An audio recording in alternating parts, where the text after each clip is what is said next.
प्रेरणा portal या प्रेरणा आधार DBT app पर आपने नव प्रवेशी बच्चों का सत्र 2022-23 में रजिस्ट्रेशन किया या यह कार्य अभी भी आपके द्वारा संपादित हो रहा होगा।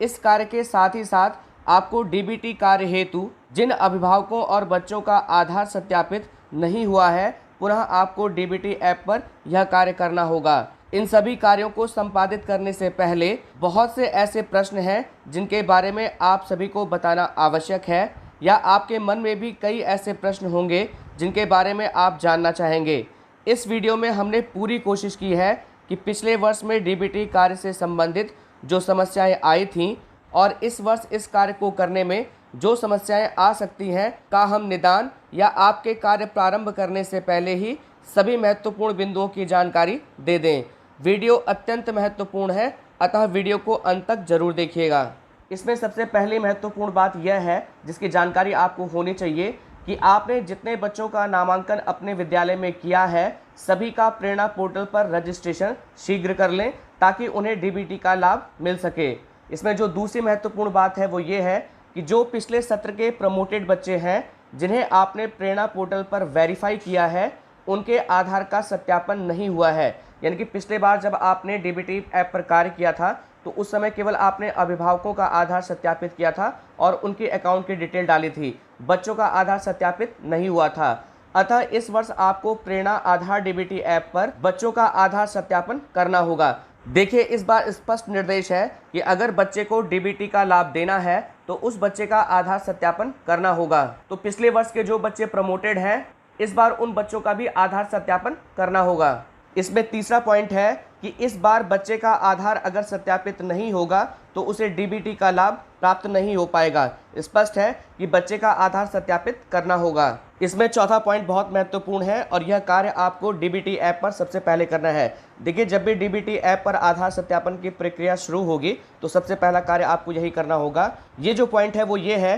कि जो बच्चे पिछले सत्र में डीबीटी की धनराशि से लाभान्वित हो चुके हैं, उनका डीबीटी ऐप के माध्यम से यूनिफॉर्म, जूता मोजा, बैग पहने हुए लाइव फोटो ऐप से खींचकर अपलोड करना है और प्रमाणित करना है कि डीबीटी मद का उचित प्रयोग हुआ है, तभी बच्चा इस वर्ष भी लाभान्वित हो सकेगा। यानी कि जो बच्चे पिछले वर्ष डीबीटी की धनराशि से लाभान्वित हो चुके हैं, उनका वेल ड्रेस्ड यानी कि यूनिफॉर्म, जूता मोजा और बैग पहने हुए आपको फ़ोटो खींचकर लाइव फ़ोटो खींचनी होगी आपको ऐप के माध्यम से और उसे अपलोड करना होगा, जो इस बात की पुष्टि करेगा कि जो डीबीटी की धनराशि अभिभावक के खाते में गई थी उसका उचित प्रयोग हुआ है, तभी बच्चा इस वर्ष भी डीबीटी मद से लाभान्वित हो सकेगा। इसमें विशेष बात यह है कि आपको उन्हीं बच्चों के सामने फोटो अपलोड करने का ऑप्शन मिलेगा जिनके अभिभावकों के खाते में पिछले वर्ष डीबीटी मद का पैसा गया था। यानी कि जब आप बच्चों की फोटो अपलोड करना शुरू करेंगे तो आपको उस लिस्ट में केवल वही बच्चे दिखाई देंगे जो पिछले वर्ष लाभान्वित हुए थे, जिनके अभिभावकों के खाते में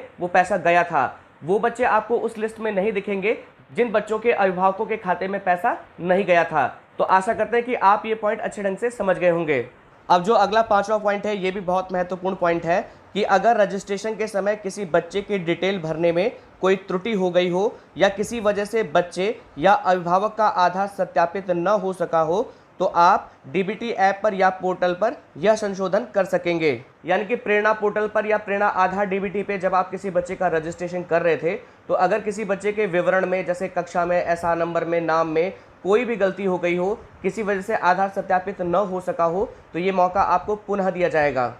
अब इसी पॉइंट पे एक महत्वपूर्ण बात और है जिसे आप समझ लीजिए कि अगर किसी बच्चे के विवरण में कोई गलती हो गई हो लेकिन अगर उस बच्चे का आधार सत्यापित हो गया हो, बात को समझिएगा आप कि अगर बच्चे का आधार सत्यापित हो गया हो और कोई विवरण बच्चे का गलत हो गया हो तो बच्चे का केवल एसआर नंबर और कक्षा ही संशोधित हो सकेगा। यानी कि आधार सत्यापन के केस में अगर बच्चे का कोई विवरण गलत है तो बच्चे का केवल कक्षा और एसआर नंबर ही संशोधन हो सकेगा, क्योंकि आधार सत्यापित होने का मतलब ये है कि उस बच्चे का नाम, डेट ऑफ बर्थ, पिता का नाम और पता आधार के अनुसार सत्यापित हो चुका है। तो जो चीज़ सत्यापित हो चुकी है उसका संशोधन नहीं हो सकेगा, केवल आप एसआर नंबर और बच्चे की कक्षा का संशोधन कर सकेंगे। और अगर किसी बच्चे का आधार सत्यापित नहीं हुआ है तो आप उसके सारे विवरण संशोधित कर सकते हैं।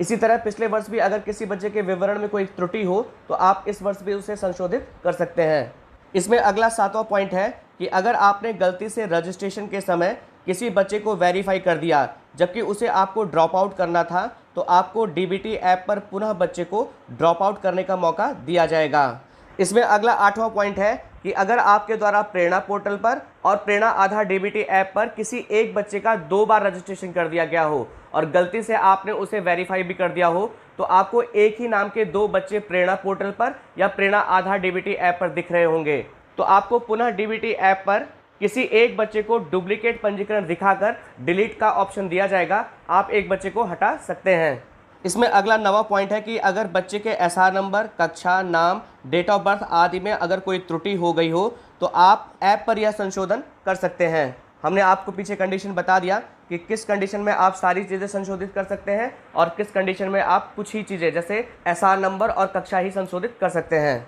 अब इसमें जो 10वां पॉइंट है वो बहुत महत्वपूर्ण पॉइंट है, इसे आप अच्छे ढंग से समझिएगा। यहाँ पर हम आपको 3 केसेस बताएंगे। देखिए, ये कंडीशन है कि पिछले सत्र यानी कि सत्र 2021-22 में जिन बच्चों के अभिभावकों के खाते में पैसा गया था उनमें आपको कोई बदलाव नहीं करना होगा या आप उनमें कोई बदलाव कर भी नहीं सकते हैं। उसमें केवल आपको बच्चे का आधार सत्यापित करना होगा। देखिए, जो पिछले वर्ष के प्रमोटेड बच्चे हैं, सत्र 21-22 के जो बच्चे प्रमोटेड हैं, जिन बच्चों के अभिभावकों के खाते में पैसा गया था आप उसमें कोई परिवर्तन नहीं कर सकते हैं। केवल आप बच्चे का आधार सत्यापित कर सकते हैं क्योंकि पिछले वर्ष आपने उसका आधार सत्यापित नहीं किया है। इसमें दूसरी कंडीशन है वो ये है कि अगर किसी बच्चे के अभिभावक का आधार पिछले वर्ष सत्यापित तो हुआ था लेकिन उसके खाते में किसी वजह से, जैसे खाता सीडेड न हो या किसी अन्य वजह से उस खाते में पैसा नहीं गया था, तो उस कंडीशन में आप इस बार अभिभावक को बदल सकते हैं। यानी कि अगर आपने पिछली बार अभिभावक माता लिया था तो आप इस बार पिता लेकर उसका आधार सत्यापित करके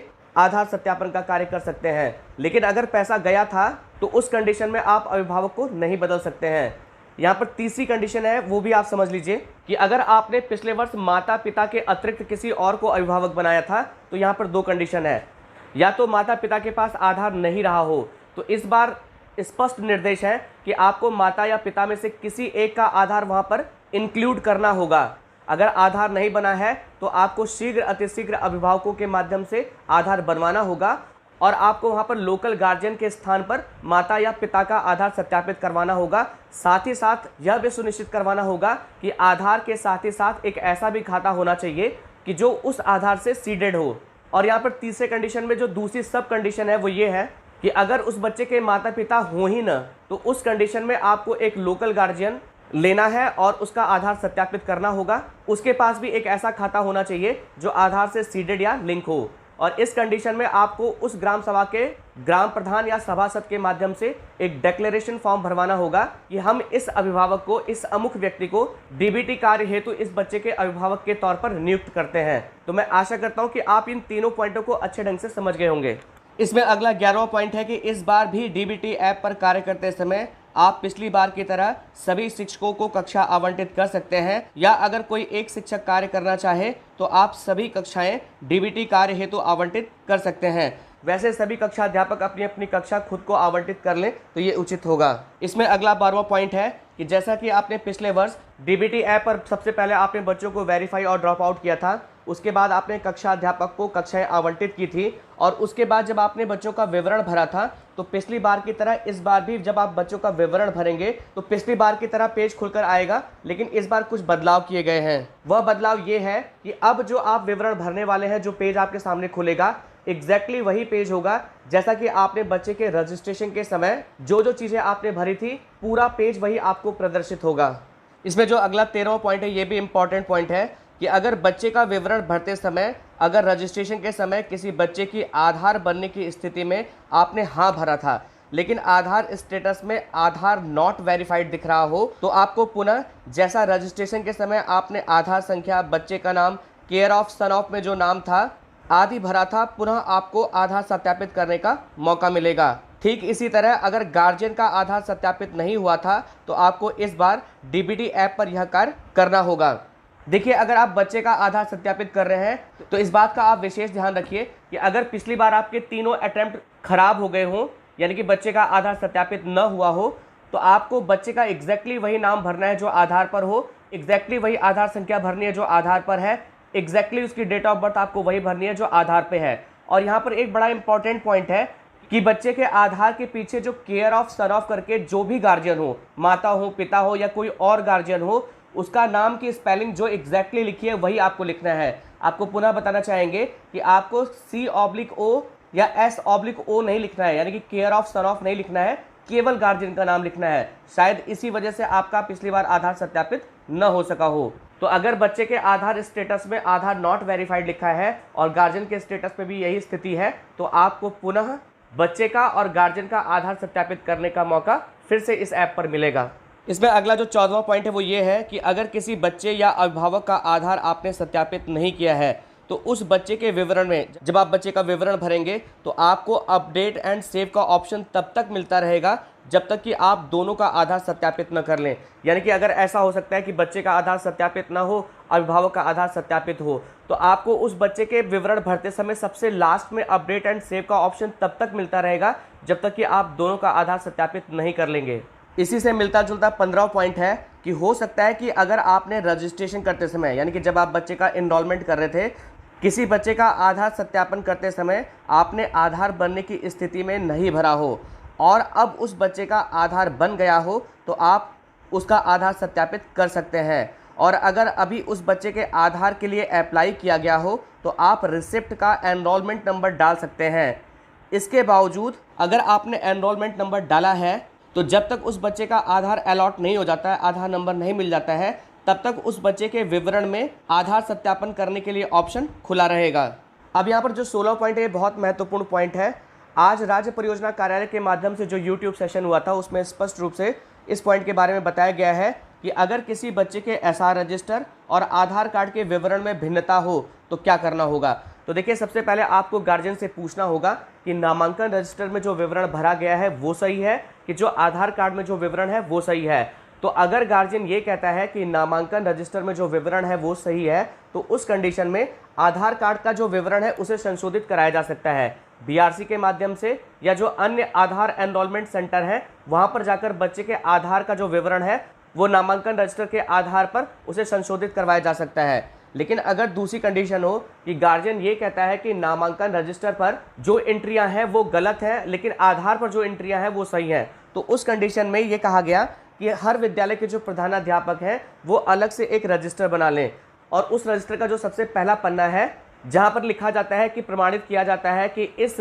पंजिका में या इस रजिस्टर में इतने पन्ने हैं, उसके बाद आपको लिखना होगा कि इस रजिस्टर में भरे गए विवरण केवल DBT कार्य के लिए मान्य है, अन्य किसी भी कार्य के लिए मान्य नहीं है। सबसे पहले पन्ने पे ये लिख देंगे और उसे प्रधानाध्यापक अपना साइन और मुहर करके सबसे पहले पन्ने को प्रमाणित कर देंगे और सभी पन्नों पे नंबरिंग डाल दी जाएगी। उसके बाद उस रजिस्टर में आपको कॉलम बनाना है। सबसे पहला क्रम संख्या होगा। सबसे पहले आपको 3 चीज़ें भरनी है, नाम, जन्म तिथि और माता पिता का नाम, और ये होगा नामांकन रजिस्टर के अनुसार। यानी कि नामांकन रजिस्टर के अनुसार बच्चे का नाम क्या है, जन्म तिथि क्या है, माता पिता का नाम क्या है। अगर आप चाहें तो और कॉलम भी जैसे कक्षा, जाति वगैरह के आप बढ़ा सकते हैं। और उसके ठीक बाद आपको आधार के अनुसार जो बच्चे का विवरण है, यानी कि आधार के अनुसार उस बच्चे का नाम क्या है, जन्म तिथि क्या है, माता पिता का नाम क्या है, माता पिता का आधार संख्या क्या है, ये सारी चीज़ें आप एक रजिस्टर बना सकते हैं और जिसका यूज़ आप केवल DBT कार्य के लिए करेंगे। तो ये तब करना है आपको कि अगर अभिभावक ये कहता है कि नामांकन रजिस्टर पर जो विवरण है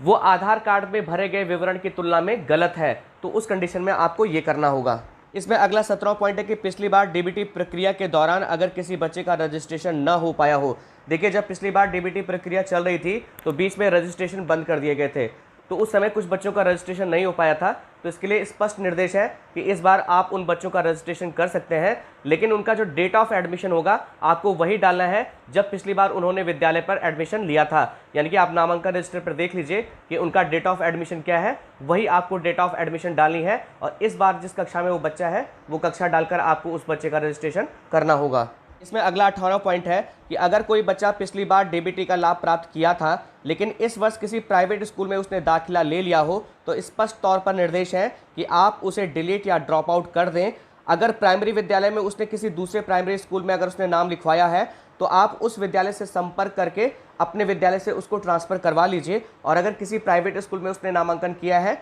तो आप उसे डिलीट या ड्रॉप आउट कर दीजिए। इसमें अगला 19वां पॉइंट है कि अगर माता पिता का आधार न बना हो तो हमने आपको शुरुआत में ही स्पष्ट तौर पर बता दिया है कि निर्देश ये है कि माता पिता का आधार बनवाना होगा और उनका एक ऐसा अकाउंट होना भी चाहिए जो आधार से सीडेड हो।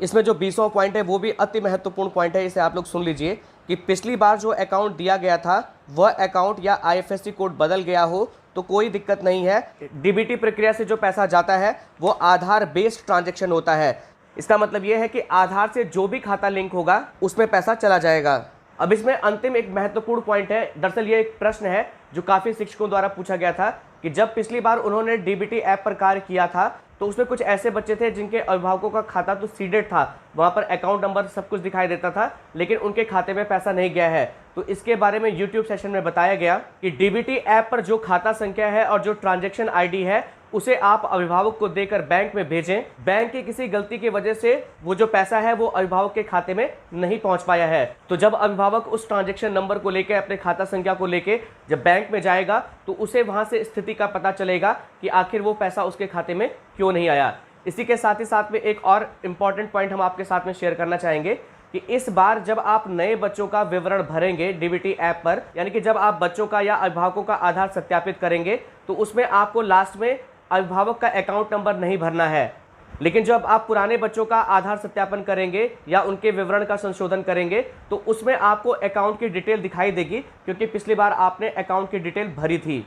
तो इस समय केवल आपको आधार सत्यापन का कार्य करना है, अकाउंट डिटेल वगैरह आपको नहीं भरनी है। तो मैं आशा करता हूं कि इस वीडियो के माध्यम से जो जानकारी आपको दी गई ये आपके लिए इंपॉर्टेंट होगी। आप DBT ऐप पर आधार सत्यापन का कार्य करने से पहले इस वीडियो को जरूर देखें, अपने साथियों के साथ में इसको जरूर शेयर करें ताकि सीधे DBT ऐप पर कार्य करते समय अगर कोई गलती हो तो उस गलती की गुंजाइश